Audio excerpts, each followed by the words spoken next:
Saviez-vous que votre livret A vous fait perdre de l'argent en ce moment même?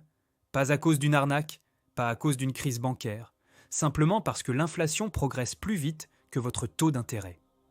En avril 2026, l'inflation française atteint 1,7%, portée par la hausse des prix de l'énergie et les tensions au Moyen-Orient. Le livret A, lui, reste bloqué à 1,5% net. La différence est faible, mais elle est réelle. Sur 10 000 euros placés, vous perdez environ 20 euros de pouvoir d'achat sur un an. Pas grand-chose, certes, mais suffisant pour se poser la bonne question. Existe-t-il mieux? La réponse est oui, et elle s'appelle le LEP, le livret d'épargne populaire. Avec un taux de 2,5% net, totalement exonéré d'impôts et de prélèvements sociaux, c'est le seul placement réglementé qui bat l'inflation aujourd'hui. Son plafond est limité à 10 000 euros, et il est réservé aux foyers dont le revenu fiscal de référence ne dépasse pas 22 419 euros pour une personne seule. Environ 18,6 millions de Français y sont éligibles. Pourtant, seuls 11 millions ont effectivement ouvert un LEP. Si vous êtes dans ce cas et que vous n'en avez pas encore, c'est le premier geste à faire. Vient ensuite l'assurance vie en fonds euros. Le rendement moyen s'établit à 2,65% brut en 2025, soit 2,15% net après prélèvements sociaux.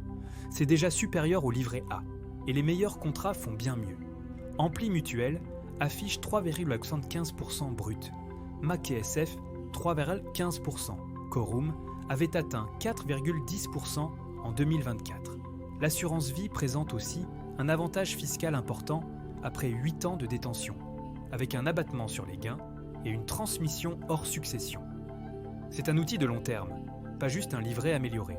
Le compte à terme sur 4 ans offre jusqu'à 2,90% brut, mais après la flat tax de 30%, le rendement net tombe à environ 1,99%.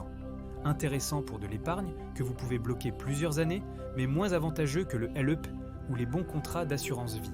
En bas du classement, on trouve le CL à 1% brut, soit 0,70% net après fiscalité, et les livrets bancaires classiques à 0,75% brut. Ces produits ne présentent aucun intérêt dans l'environnement actuel. L'argent qui dort sur ces supports perd du pouvoir d'achat silencieusement, mois après mois.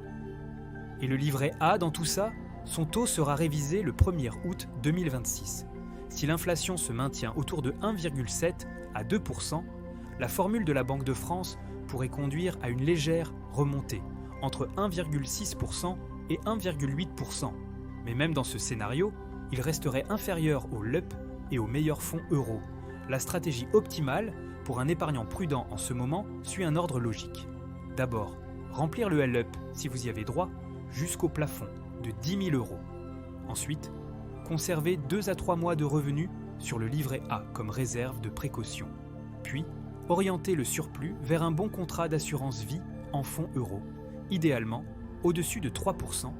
Et enfin, envisager un compte à terme pour l'épargne que vous n'aurez pas besoin de toucher avant 2 à 4 ans. En 2026, l'épargne sans risque n'est pas morte, mais elle demande un minimum de stratégie. Laisser son argent sur le livret A, sans regarder ailleurs, c'est accepter de perdre, lentement mais sûrement.